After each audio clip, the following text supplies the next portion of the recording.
So you're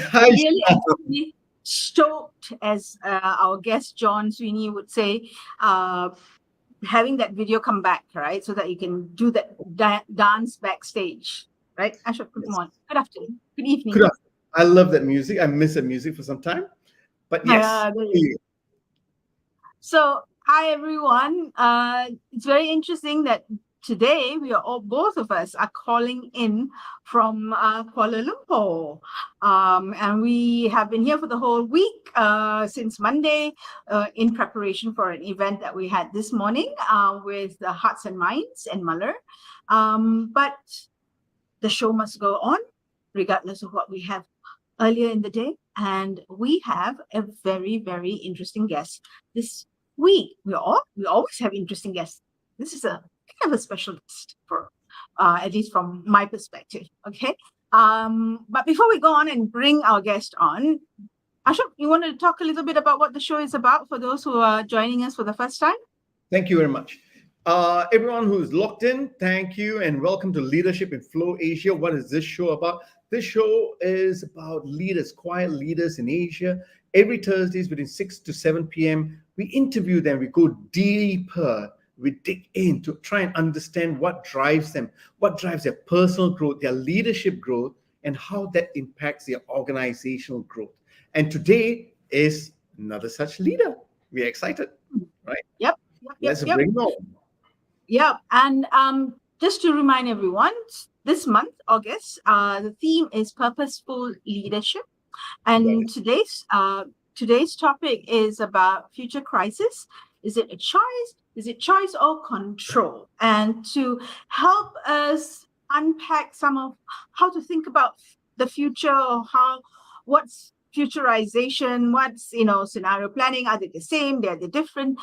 We have with us Dr. John A. Sweeney. So I'm going to bring John up, and just give me a second while I jig the positioning and make sure that I go to my rightful place. Okay, and John comes in. He's right. There you are. Hi, John. Hi, John. Welcome to our show. Hi. Thank you. Thanks so much for having me. Right, and John, you are calling in from? I'm calling in from the wonderfully lovely Turkish coast. If I'm not here doing this with you, I would be swimming in the sea right now. So thank you for having me, and hopefully be swimming later today. Sure. Okay, we will make sure that when you jump in there later after the show, it would be like, yes, it was a good one for us all three having a nice conversation. Your morning and our evening. Okay, I'm going to get the ball rolling, and I thought I'll start off with one of the questions that we discussed during our pre-show chat, right? And that is what are some of those situations, right? Sometimes it's called a crisis. Sometimes maybe it's not at the crisis level. Sometimes, whatever you want to call it, that situation of anxiety, that situation where things are not happening the way it should, that policy makers and on one hand, so you have got the government leaders and leaders in organizations or leaders of countries are facing today. What's that crisis, right? That problem that we need to consider, but we maybe not considering. Yeah, well, I've been thinking a bit about this since we had our initial chat, and I was also thinking of turning the question on its head. I mean, at this point, what's not in crisis, right? When we think about, of course, the types of economic volatility, the demographic shifts that we're seeing, of course, all kinds of tensions globally, and certainly, regionally, tensions are flaring up as well. So I think from my perspective, it's oftentimes those bigger crises, the things that maybe they're not slower moving, but maybe their trajectory or their tempo or their metabolism are hard for policymakers and businesses to be able to assess or keep up with, that are, of course, the most demanding and really I think the greatest challenge is to be able to confront. Some of them are quite familiar. So I think certainly in the past few months, especially, we've seen an explosion of a range of technologies that have clearly frustrated policymakers, have clearly led to new types of businesses and all types of questions around how new forms of AI, and of course the large language model in particular, generative AI, is of course going to be a major disruption. And I clearly we're just at the start of what looks to be something quite significant. So I think on the one hand, quite familiar, right? New technologies coming in, of course, governments, being more reactive than being more anticipatory, and of course, businesses trying to adapt to the realities of that environment. And I think also, and I think no surprise, and certainly would love to explore the connections here as well, we've seen the climate crisis really come home, whether we're talking about massive heat waves in Southeast Asia, or clearly the heat dome effect that we've seen across the Northern Hemisphere recently. And I would say that ultimately, these are things that frustrate policy processes. These are things that a lot of times businesses don't even know, what to do with. So we're seeing businesses have to become, really quite radical in even creating new positions. Previously, governments actually created even like an ambassador position to deal with, technology companies. But clearly, we're seeing, lots of need to think differently about the types of crises that businesses and companies and governments clearly are facing.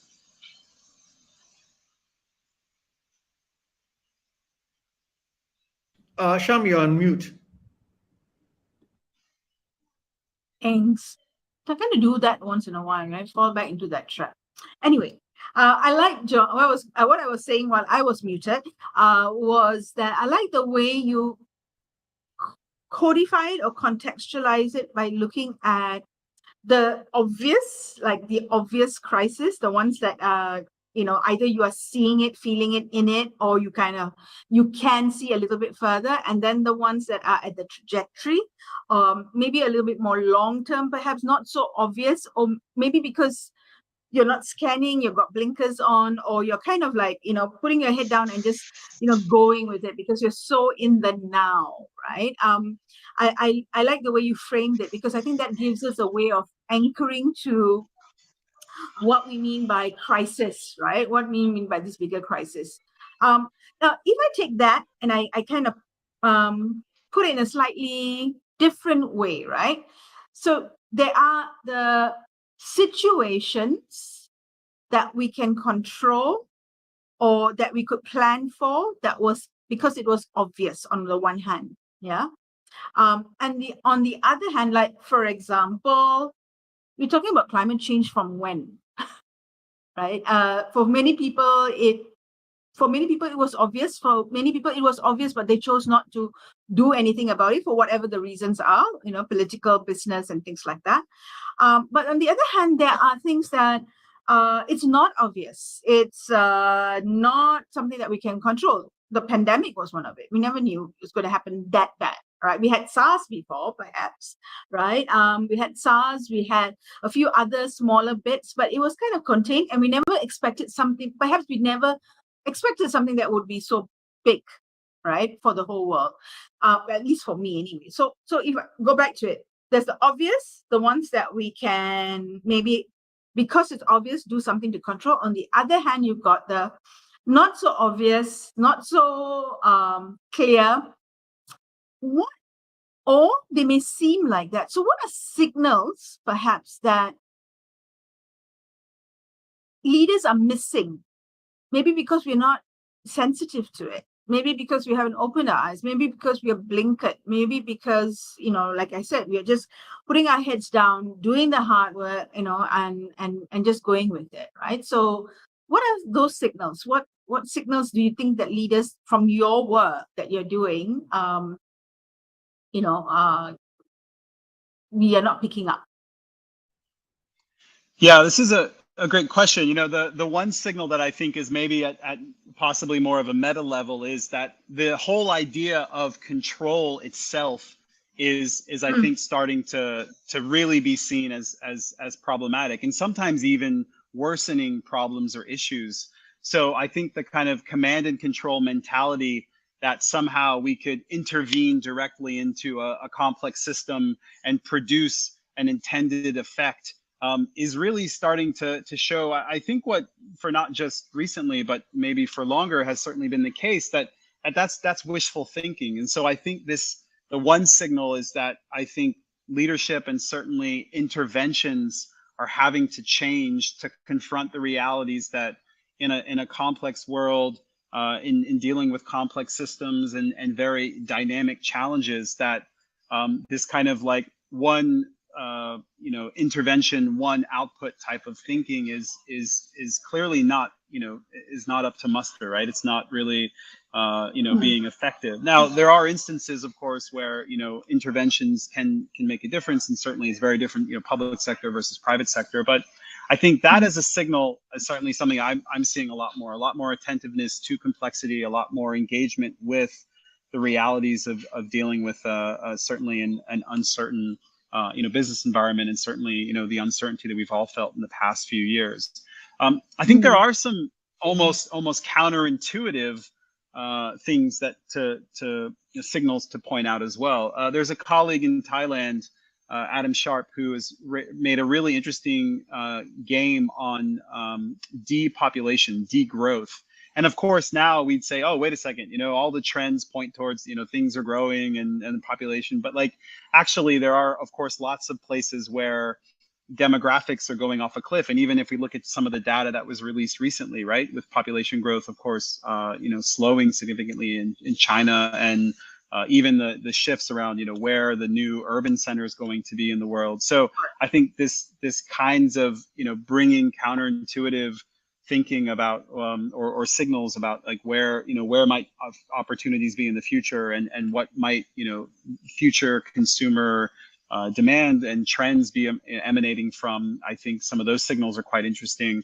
And then I think the last one that I think is maybe a bit harder to see, but is also something that I think certainly, whether we're talking about public or private sector, is really critical to think about, is, are we going to see this continuation that we've had with regards to, let's say, acceptance or even enculturation or indoctrination with the types of kind of social media technologies that we have? I think there are some signals that highlight, generations, certainly younger generations, saying, look, we don't want this, right? We don't want to have ourselves live in these types of spaces in those kinds of ways. And certainly we're seeing certain platforms have to confront with these crises. Facebook, of course, aging significantly, or lots of transference between different platforms. So what's going to be the acceptance, the tolerance, the willingness for future generations to engage with those platforms? And of course, persistent questions around privacy and how these data is used. And so I think we kind of live with the realities now of this mediated lifestyle, but are we reaching a precipice potentially where we see people turn away from those types of platforms because they don't want the life that their parents had, or even in the future their grandparents had, with seeing the effects of these technologies?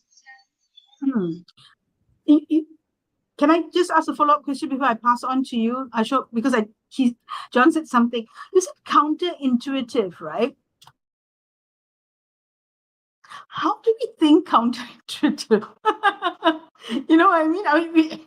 It's like, to do that, to think of the reverse, to think of the other end of the spectrum, to think, this is how I think now. How do I consciously put myself in a situation where I'm thinking counterintuitively, how does one do that? I mean,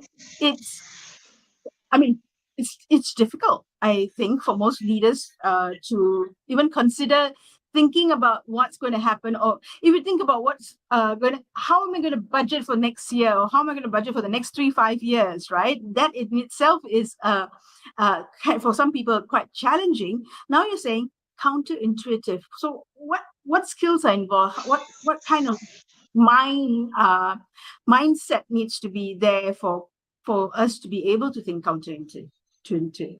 intuitive, sorry. Yeah, it is. I'll say at the outset, right? It is clearly a challenge, but I'll also say it's not rocket science. And I say that as someone whose job is, of course, to help communities, organizations, businesses, think about the future. But I think even more so, it's actually thinking about how we think about the future. Because if you're a leader and you've been successful, clearly you're thinking about the future, right? As you highlight, the next strategy cycle, or, the 3 to 5 year range where maybe there's, a bit of comfort. But it's certainly in the last 3 years, I think there's been no shortage of examples where we can't just rely on what we know. And I will say that actually it turns out, and this is based on neuroscience research, we have a biological bias. So it turns out that the parts of our brain that are engaged when we think about the future are the parts associated with episodic memory. So we actually do have this neurological, biological bias that kicks in when we think about the future, where we go to our experience. Now, of course, we can't simply rely on our experience. So I think, to your point, this counterintuitive thinking, counterfactual thinking, futures thinking, anticipatory thinking is really about using practices and processes that stretch, right? How, in fact, we try to approach thinking about challenges. And certainly there's no shortages of tools, whether it's scenarios or more experiential artifacts. I use lots of games and simulations in my own work and my research as well. And I find that to be really fruitful, because in games, you don't just talk about uncertainty, you actually feel it. You actually have to, go through that process and engage it. But I think ultimately it's about trying to also seek out other voices, right, to create those challenges. And to utilize, of course, lots of research to suggest that, diversity and having a range of different perspectives adds so much value in bringing forward, again, that counterintuitive, counterfactual, and of course, just expanding the scale and the scope of thought with regards to challenges or solutions, for now, and of course, for the future as well. Okay, Ashok.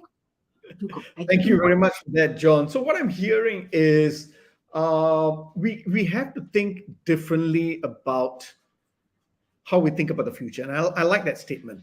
And I like to go back to where we first started with Sham's question, right? And you mentioned something very important here. You said businesses need to be radical. So I'm going to start off from that. Could you explain to us, right, what do you mean by that? Could you give us some context around that? Yeah, well, I think from my experience, and certainly what I've seen happen, recently in working with, different private sector organizations, and that extends from, let's say, large capital projects like construction or banking and finance, or, even, different sectors like energy. There's clearly a lot of interest and need in not just, talking about sustainability and doing like greenwashing, which we certainly see, but in trying to actually rethink the organization and what it does and how it needs to be able to speak to not just, I think, the environmental, but also the social, and what is it actually doing, and how is it giving back, and is it having a genuine impact in communities, and how are people, of course, engaging with it, not just as a brand, but as something that is, again, not just creating, value for shareholders, but actually creating, a benefit to the communities and within which it operates. And I think that is something that is really coming to a head and is really challenging lots of businesses to radically rethink who they are and what they do. And I think actually for the better, because clearly there is a need to think about the types of ways that different entities operate. And again, I think also it's a benefit for governments as well, the types of ways that they carry forward and create positive change. So I think that drive, or the impetus, or the invitation to be radical is one that I think is being brought forward by consumers and by citizens. But I think it potentially holds a lot of value for creating, hopefully, a more just and equitable future. Thank you for sharing that. Now, this is where I'm having some question marks, right? Deeper question marks in that sense, because I hear you that it is important for us to be radical, but to me, what I'm hearing from you, it's about going back to the origins of understanding why we started our business in the first place, right? I know there's a capitalist way of thinking. I'm not saying capitalism is bad, but people have painted it to be very bad. But there are good things about capitalism anyway.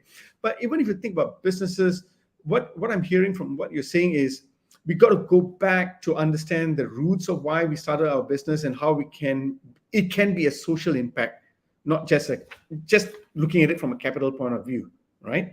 So to me, is that really radical, or is that going back to what we need to be? I hear your cry out in that sense to say maybe we have lost our way. Going back to where we need to go back, it's probably the radical way of doing the right things, when it should have been it from the very beginning. Which then leads me to my second question, where you talked about control, right? I get that we need to be radical in terms of having that social impact. And then when we look at control, and if I now overlay the whole last 3 years situation, so from a business, from a government point of view, I think at this point in time, everybody wants to have the control, because there's even more uncertainty. We are coming out of the COVID and things are getting better in that way, but I think a lot of people are still running for their revenues in that sense and trying to still have the control. So now, on one end, you said, let's be radical, let's focus on the social impact of things, but you still need that control, don't we? Or are you saying we have to think differently about the way we control? Well, this is where the counterintuitive piece, I think, is important, because certainly I think we all want to feel like we're coming out of a very turbulent period.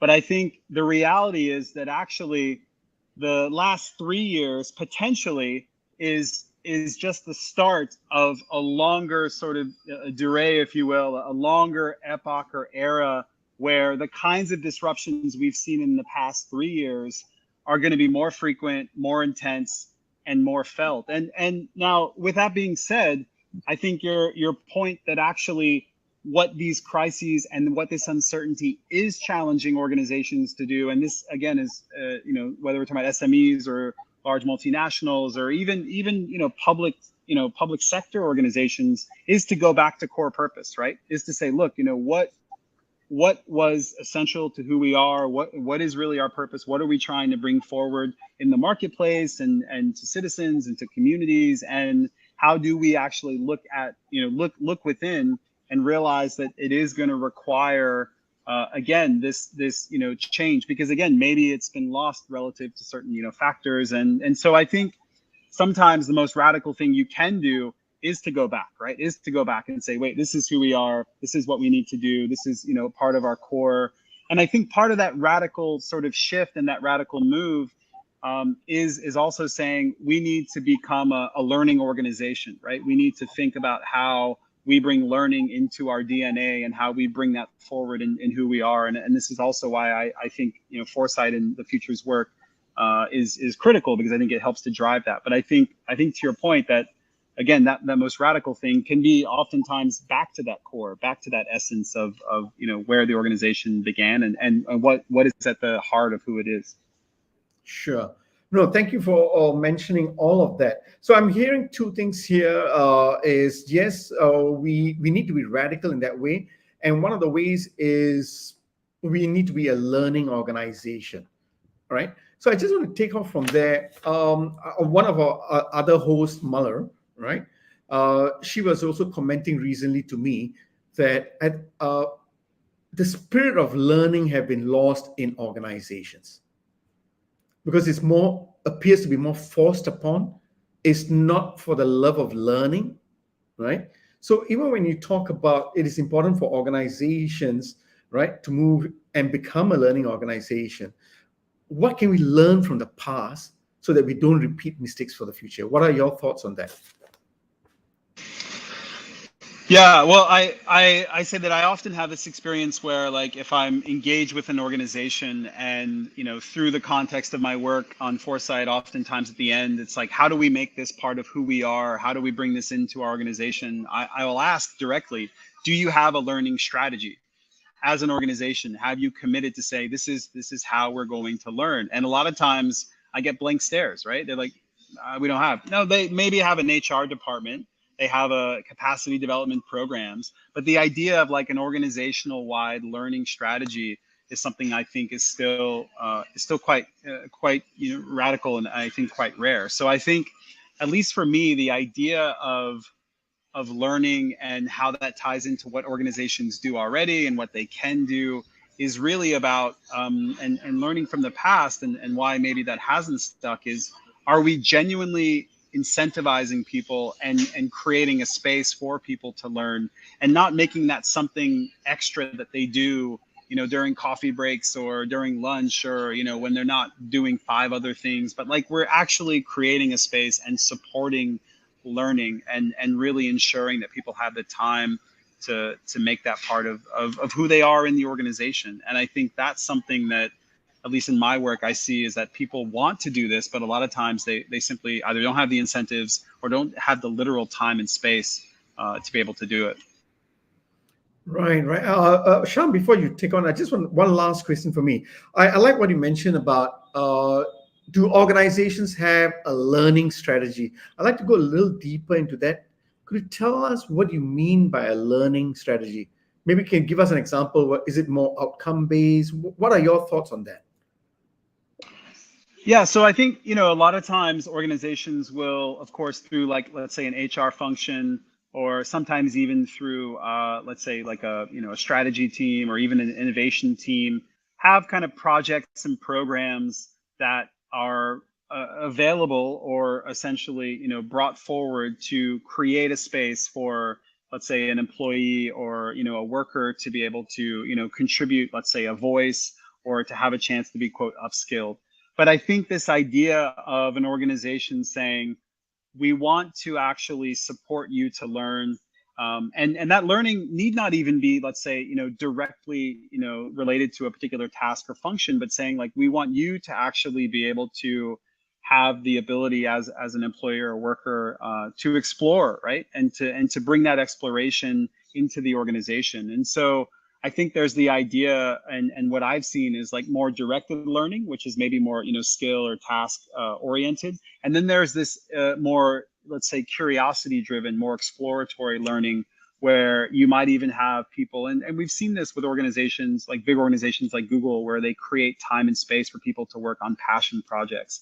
And they actually create that space so that you actually have designated time within your kind of allotted sort of, work time to be able to do that. And I think that's something I think is still unique. And I think that balance of more like directed learning, again, more task or skill oriented, the more sort of classical kind of, upskilling kind of HR development piece. But then this kind of like, are we fostering curiosity in organizations? Are we allowing that type of open questioning? And are we bringing that sense of exploration into ultimately workspace and decision making? Right. Thank you. So what I'm hearing is one way of creating a learning strategy is to create or empower the skill of curiosity, right? Thank you. Sham, nice cup. Yeah. Thank you. I was going to start off with asking you, if in this scenario, you walked into this organization, it may be a name that you don't know, doesn't matter. You walk in and you're having a conversation with the stakeholders that you usually have when you walk into an organization. What without actually asking specifically, right? What are some things in the conversation or in the environment that you're seeing and hearing that tells you, that you're picking up, and that tells you, I think this is a learning organization?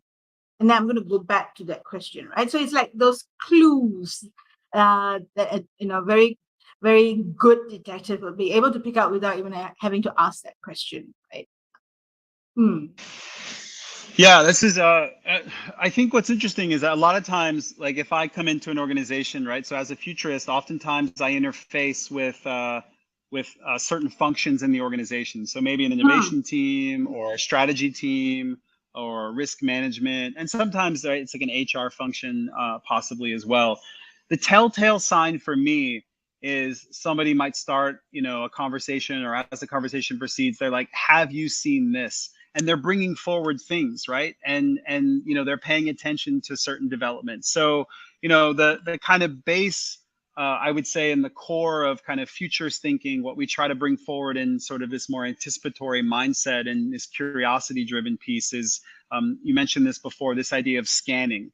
Are people picking up kind of these signals? Are they kind of highlighting these potential seeds of these emergent futures? Not just, are they attenuated to the news and are they, seeing what's happening, but like, are they kind of catching these signals and putting them together and sort of saying, oh, hey, this is interesting. Have you seen this, right? What about this, right? Are they asking those types of questions? And I think that, always it's interesting to see. And a lot of times it's not that it's necessarily a minority within an organization, but sometimes people feel hesitant to bring that forward. But I think in some of the spaces that I think that collectively we try to facilitate with different organizations, that clearly it's about allowing that to kind of come forward. And I think that's always interesting to see is when those spaces are created, what are the questions or the ideas that people bring forward? And just having that space really can allow that. And I think that's always a telltale sign is when you create a space, do people step into it and how they step into it and bring forward those types of questions. Okay, that's interesting. You talk about curiosity a little bit more, right? And that term seems to be something that we are playing with a little bit more, not so much from, I think it's from our side of the world, as in from consultants working with clients as opposed to clients using that term. I think that term scares clients a little bit. It's a little bit like when innovation and design thinking came up, right? It's like, okay, well, we're going to open a box of Pandora's box and we don't know what's going to come out and then we can't shut it down, kind of a thing. So if you take, so the current thinking is curiosity. What are your insights about curiosity as a skill? So what do I mean by that? For example, if I'm a leader, how do I spot if someone has curiosity as a skill? If I want to build curiosity within the team, what are some things that I need to put in place so that, from the ecosystem, it naturally gets people a bit more curious rather than building a skill and throwing them into a workshop, for example, right? Earlier this morning, we talked about the ecosystem that needs to be present in order for skills to flourish. You plant the seed, you water it, there needs to be fertilizer and water to flourish, get it flourishing, right? So yeah, what needs to be in place? Right? What are the signs of that curiosity is healthy and thriving in a team or an organization?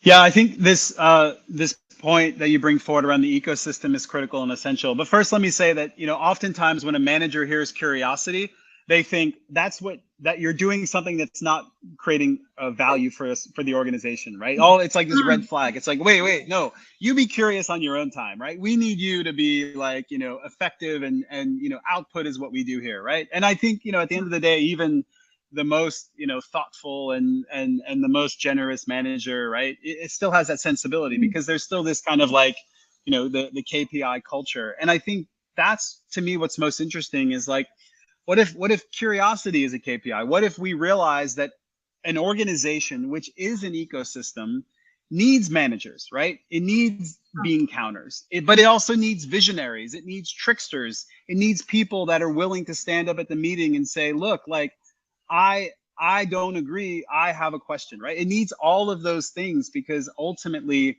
the way that organizations, I think, ultimately improve is by using every brain that's in the room. And I think at the end of the day, that this is why, of course, I do think there is value in bringing in outsiders, because you bring in a different brain, right? You bring in a way to shake things up a bit. So I think that the way that I've seen curiosity play out well is when there's a recognition that there is value in having this space, right? To ask questions, to explore.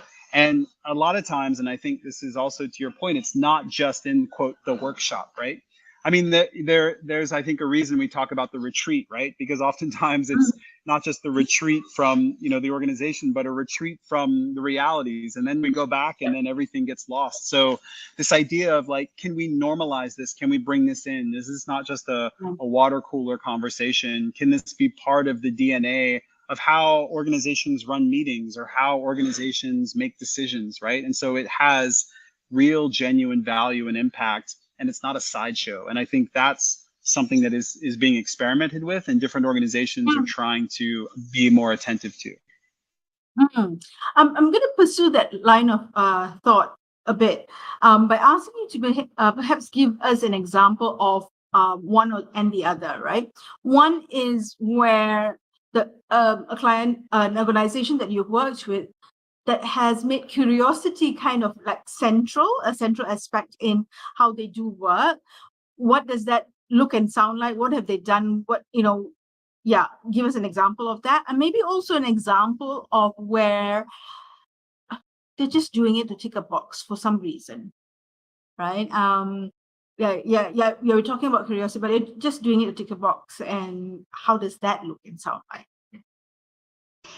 Well, I won't name names. I'll change names to protect the innocent. But I'll do the latter first. So I had an engagement, high level government engagement, and I was part of a team that was brought in to run some kind of experiential exercises, and there were games and artifacts and lots of other things. And this was, again, high level government strategy. And I think in hindsight, the realization was that, yes, the strategy passed.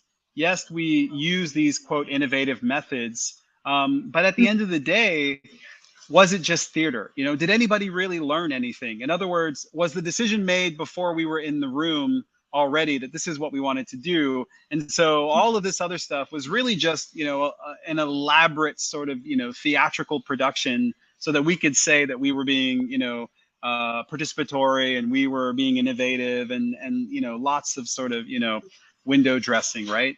So I think that's one example of the again a more negative.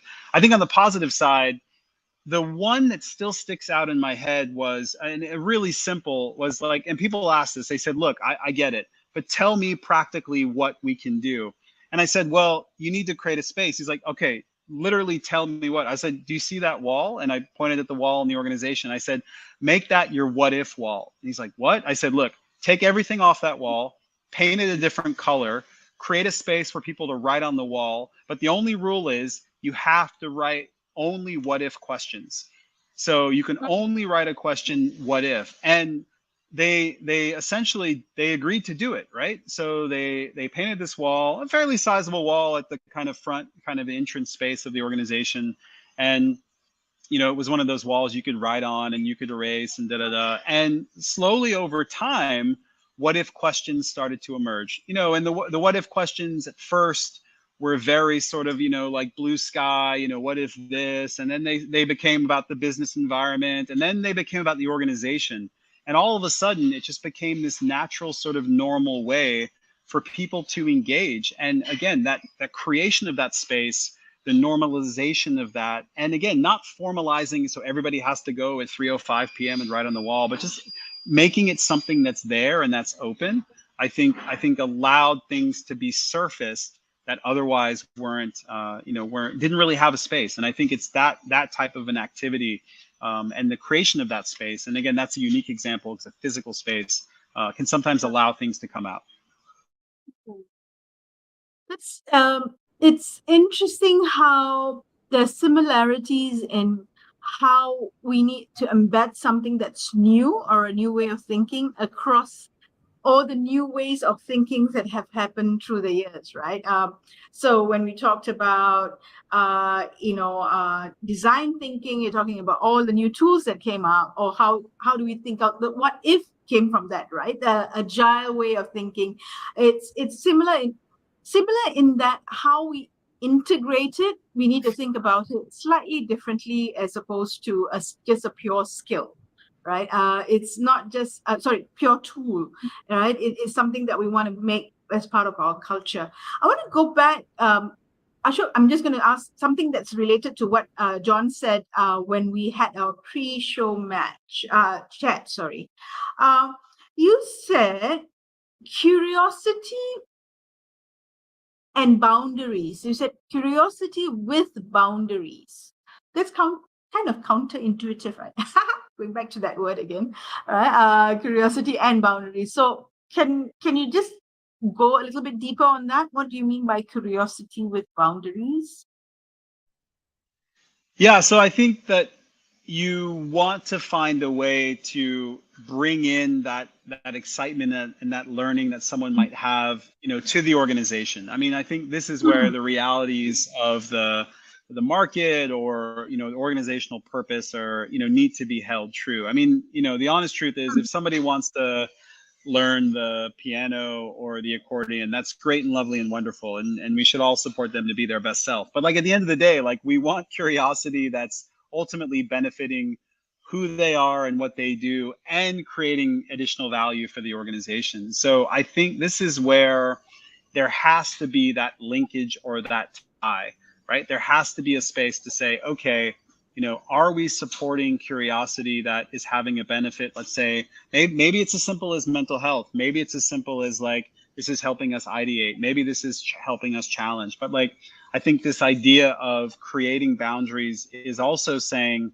we need to make it clear when curiosity is going to be that real clear blue sky exploratory piece, or we want to kind of channel it, right? We want to kind of funnel it.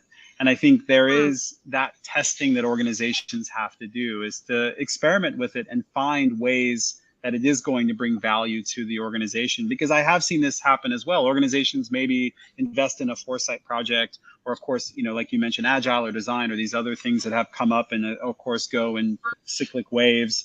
And then they say, oh, we did it, but we didn't see any value of it. And it's sort of like, well, yeah, if you brush your teeth once a year, you're probably not going to see any value of it. So it's also a lot of times of, like, how do you build a practice, and how do you learn from that practice, and how do you ensure that that practice is creating value, because you're learning from it and learning along the way. And so I think it's you have to find the boundaries, you have to find the right spaces and create that, so it has ultimately an impact. Yes, as one of our viewers said, space and time to have things come to fruition, right? Basir says, signal first, space and time will follow afterwards. So I'm very nice commentary, not just a commentary, but also a summary of what John just shared in the last few questions. Ashok, over to you. Right. Thank you. Passionate about learning, about curiosity. Just out of my curiosity, pun intended. Are there research around the business case for driving curiosity in an organization? Yeah, so there has been recently research on the benefits that curiosity can bring. And so it was a few years ago, I think in Harvard Business Review, there was a piece that looked at organizations that specifically were investing and supporting in employee sort of curiosity initiatives and programs. And it found not only like there was sort of higher retention, but that ultimately people felt more fulfilled, and that there was also benefits with adding sort of into enhancing decision making. And so I think ultimately, and the same is true of Foresight as well, like showing that organizations are more profitable and of course have a greater market cap, the kind of private sector organizations that invest in it. And I think even from a public sector side, creating more trust and really more types of like maybe more transparency, right? So I think that there is this emerging case. Now, I think ultimately, it is also contextual, right? So organizations need to figure out. I mean, if you're an SME, it's very different from what you can do, let's say, if you're a multinational, of course, if you're a government. So I think it is about finding the right type of, way that it can work for the organization, and then trying to assess that and create learning from that. Okay, thank you very much for that. Just since we're on the topic of skills, I've been reading of late a lot of narrative around let's hire for skills. Let's move into this new era, right? Where we're going to be hiring for skills as opposed to in the past hiring for your credentials, right? So as a futurist, you've been talking about radical thinking. Would this fit into your radical thinking? And what are your personal thoughts about hiring for skills? So I do have the opportunity, even though I also, work independently, to work on teams. And a lot of the conversations I have is like the number one skill that I want, and I think organizations want, is can someone learn? Because I think, to your point, is that we do see now, we've seen the kind of emerging age of micro credentials, and of course we're seeing changes in the nature of how people think about formal education. And even now we've seen, really big shifts where certain large organizations saying, look, you don't have to have a degree if you can prove you have, X, Y, or Z skills. But I think we're also at that meta level to say, the greatest skill that someone can have is showing the ability to be able to learn and to be able to demonstrate that they do have that capacity to be flexible and to be, ultimately, I think, resilient and to take on different things and to be able to navigate challenges. And I think that kind of meta skill level, I think, is really critical and essential. So I think certainly the conversation is changing, right? Like now it's about skills, and certainly skills in relation to new and emerging technologies. But I think whether we think about kind of the shift from kind of IQ to EQ, right? Looking at emotional intelligence and, quote, the softer skills. But I really think ultimately it's that core skill of being able to learn, right? And being flexible and being open to whether it is the technological or whether it's the social or that sort of in between space. And since people are, learning is an intrinsic motivation, right? And organizations can actually create the platform for people to enjoy that learning process, right? What other ideas can you share to make that learning process a real fun process?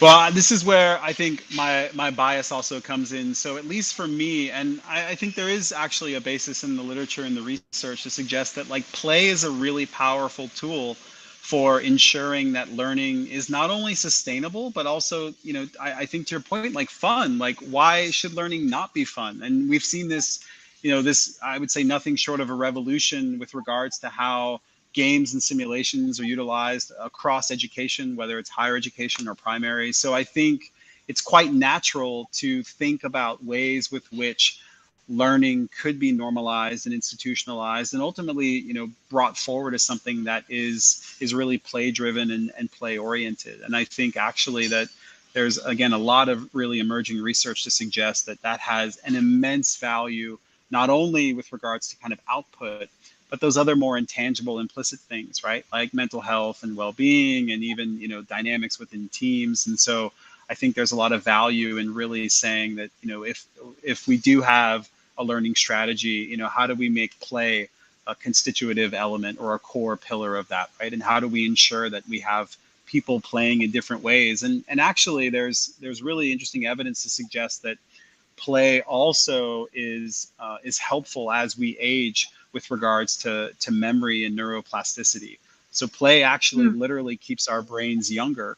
So the idea that as we have workforces that are aging in some places, or as we have intergenerational workforces, or clearly as organizations want to maximize benefit, play is a great way to do that and to ensure that we're getting the most out of people, but we're also making spaces where people, want to play and work together. Nice. Go on, Sham. I know there's a question coming up for you. No. Yeah, there is. But I thought also would be a good one for time for us to share what some of our viewers are saying. So Basif says here, control tends to backfire addressing and effectively managing crisis is helpful. China wasn't able to manage the pandemic, and principal reason was not being transparent about it. So thank you for sharing your opinion, Basir, and doing that on the platform and during the show. I'm just going to share this. I'm going to ask a question that this kind of goes off a little bit from where we are. We're talking about play and learning and how that can create a new way of thinking, right? During our pre-show chat, you mentioned one of the things that you mentioned, and you may remember or you may not remember. I'm going to ask you anyway, right? The part of being able to project, to be able to look at foresight, is being comfortable not knowing what the outcome will be, right? Tell us a little bit more about that. Tell us your thinking around when you said that. What did you have in mind, or what do you have in mind? Yeah, so this is where sometimes clients get frustrated, right? Because we may initiate a project or a program and ultimately say, look, like this is a true experiment, right? I mean, this is something where we're going to set these things into motion, but we can't guarantee X, Y, or Z results. So actually being open to the uncertainty of outcome, or even the uncertainty of impact, I think can be a challenge, right? Because of course, if an organization is making an investment, if time and energy and resources are being put into something, then being willing to say that we are open to the possibility of failure here, I think is a risk, right? So I think then, at least from my perspective, the idea that you would have that openness and willingness, I think is really critical. But, and I think this is the catch-all, is that a win and a failure both provide the opportunity for learning.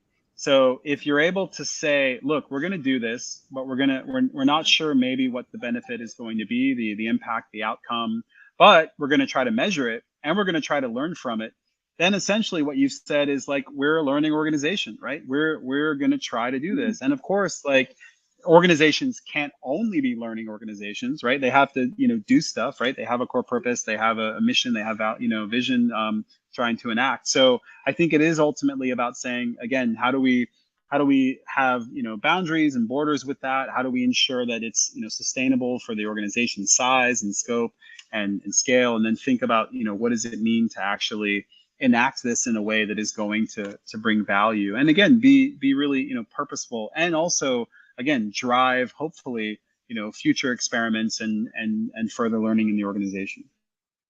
So I'm going to go back to, based on that, where we started. We talked about choices, right? Is it choice or control? And one of the things that you mentioned was, how do we know we are making choices that open up more choices? Now, when you come from perhaps an environment where when you make a decision or you make a choice, right, the assumption is that it's the right choice. Right? You're making the right decision, or you're making the right choice, right?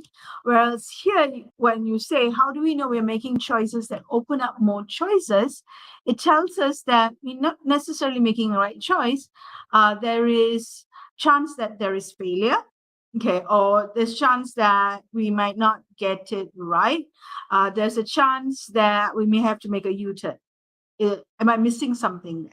So have I got it right? Is that how you think about it? Yeah, exactly. I think this, it can oftentimes be a challenge because organizations say, okay, we've got our strategy, we've got our objectives, these are our goals, right? This is our roadmap, right? So then it becomes about, let's make a choice that gets us here. But sometimes, and I think this is where we were discussing earlier, which is that actually what we want to make a choice is that makes other things possible, right? So are we actually making choices and walking through doors that open up other doors, right? And actually try to be able to create a space to say that we're not making a choice that's kind of foreclosing other opportunities. Now, of course, some choices invariably do that. Like a lot of times organizations lock into certain platforms, or they're associated with certain products or services. So it's not just about a pivot, but it's about saying, from a decision making perspective, and really from a leadership perspective, is can we create a space where we're actually trying to make choices and have that be something that, again, opens up other possibilities, because increasingly it is like you're saying, it's not that you're going to make the right choice every time, but if you're able to make choices that allow other choices or other possibilities to emerge, then at least you're continuing to find a way to hopefully navigate to where you want to go without hitting that wall. Thank you for that. I've got, Sham, there's a question from Basir, which I'm going to post it down to John. How do we get leaders to come to accept changing into a new leadership style that your methods and systems are pointing to? How do we get leaders to come to accept changing into a new leadership style that your methods and systems are pointing to? Thank you. Well, I first say hi to Bazir. He's a colleague from Turkey. So thanks for signing on.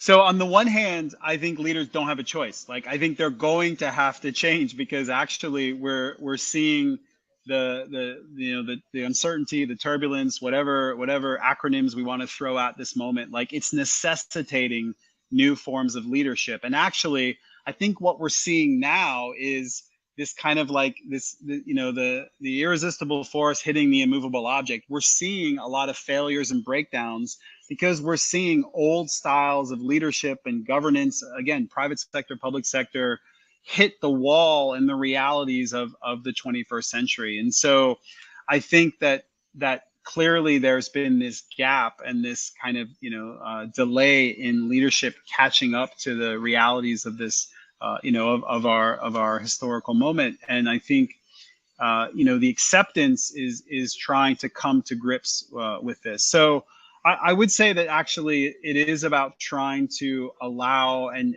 again create these spaces where people talk about leadership, right? It's not just something that is talked about behind closed doors, but something that leaders can talk about. The ways in which they're trying to grow and the need for different styles. I think also the one thing that I've found to be really useful is from the very outset to talk about leadership as a journey, not even a skill, not even as something that is like a practice, but like the idea that everyone has a leadership journey. And how do we realize that journeys are just that, right? They're going to be ups and downs, and they're going to be detours, and there's going to be the need to think about getting to certain spaces. But like any journey, oftentimes it's not just the destination; it's how we go along the way. That brings us very nicely to the question I have for you, which I've kept to the last, okay? Because you said it right nicely, journey, right? And you've taken a journey as well. But before I talk about your journey, when we asked you about this in the pre-show chat, you said it's intuition, and for me, there have been many times when my intuition proved me right. And we call it intuition, we call it gut feel, we call it instinct, whatever, right? I think from my perspective, intuition or instinct is that culmination or accumulation of a lot of unconscious competence or mastery. We've learned it somehow, we've sucked it in, we've got it in our system, right? And it guides us, and we don't know what it is. So when we can't articulate it, we kind of tend to call it intuition, right? So this journey that I'm referring to is your journey, John. And I'm going to share that with our viewers. And I didn't do that earlier on because we had this question for you. And I think that will bring our whole session today to a nice close. So you dropped out of school. You went into community college. Then you decided that from community college, you went into university. You did communications, right? And then you decided, no, not for me. I'm going to go to philosophy. Did that. Then you moved from that to a master's in religious studies. And then you moved from that on after that master's into a PhD in the world of future as a futurist, and now you're practicing as a futurist, right? What intuition drove you or helped you make those decisions or those shifts? Well, I have to say in hindsight that it's always been continuously convincing my father that I would somehow be employable by making seemingly disastrous career decisions. Like, wait, you want to get a master's degree in religion?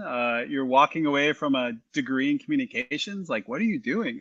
But I think at the end of the day, that intuition that has kind of guided me, and I think to your point, it has been this idea of a combination of gut feeling, but also I would say, and I suppose as a futurist, you have to give yourself some foresight credit, like being able to spot maybe what those really nascent or seed opportunities were. So, I didn't know, of course, that years later I would have the opportunities that I had within, as a practicing futurist and foresight consultant. But I think ultimately, I saw others that had made that journey and had ultimately felt like that journey was possible for me. And so I think it was the intuition, but that was also kind of tempered with the aspiration, but also the realization. And I think for me especially, I've been the beneficiary of community and of the goodwill of so many people. So I think ultimately that intuition and that ability to participate in community and to be the beneficiary of people paying it forward, and then now myself trying to pay it forward, I think does help. So I think that having the ability to connect with others and to find ways to be able to grow and to do that within different communities and then to support others in those communities, I think has really been crucial to my own journey. And so I have a lot of gratitude for others being able to support that. And of course, now try to do everything I can to help to support others as they go on their journey. Brilliant. Thank you. Thank you very much, John. Oh, I didn't realize this. We already hit an hour, a beautiful conversations we've been having. And thank you very much, John, for logging in and sharing with all our viewers about the importance about let's move and go back to understanding all our purposes, right? And that can be radical. Telling us again, let's focus on being a learning organization. So let's start building skills of curiosity, right? And let's make learning fun. And I think the most important thing I took away is I think it's time to have conversations about changing of leadership styles, right? With that, thank you once again, John. I hope we've taken about an hour away from you from your swim, right? No, before he goes, one more question. I got one more question. All right. So Sham, before he jumps into that beautiful blue ocean that we saw and he tempted us with, anything, your last words for us, for our viewers in the show, anything that you'd like to say before we call it the end to this show, John? Yeah, well, I think from a leadership perspective, it's, how as a leader are we open to being the trickster? How as the leader, are we open to being the kind of the three-ring circus master, right? Like clearly a lot of times there's that weight of responsibility and the impression that the leader has to be the serious person in the room, but like, how can a leader cut the tension? How can a leader be the host and facilitator of play? And I think that's that kind of openness that I see that could really be a dynamic shift in style for a lot of people, is to be able to hold that space and to bring that forward. Nice. Thank you very much for joining us, John, and for giving us your hour in the morning. You can now safely go and swim in that beautiful ocean. Thank you. And I will see you in Jakarta again in November. Looking forward to it, John. Can't wait. Thank you so much for the opportunity. Really appreciate it. Thank you. Thank you so much. Lovely. Have fun. Thank you. Thank you very much. Thank you. I'm going to put you in backstage while we close the show, John. Okay. Right. It was nice. Purposeful leadership, future crisis, choice of control. Yep. That was a nice one. Thank you. For me, I would say it's a newish topic. So when I met John few the first time I met John was about a couple of months ago in Indonesia, and we went on a project together. So that's how we got to know each other. And this idea of speaking about futurization caught my attention. I thought it was something that, our viewers would definitely gain from. I don't think it's something that we talk often about. It's not in our kind of agenda or leaders' agenda when they think about it, unless perhaps you're quite senior up in that position or a global company, I think. So it was good. It was good to venture out into something a little bit different from what we typically do in our show, right? I enjoyed it.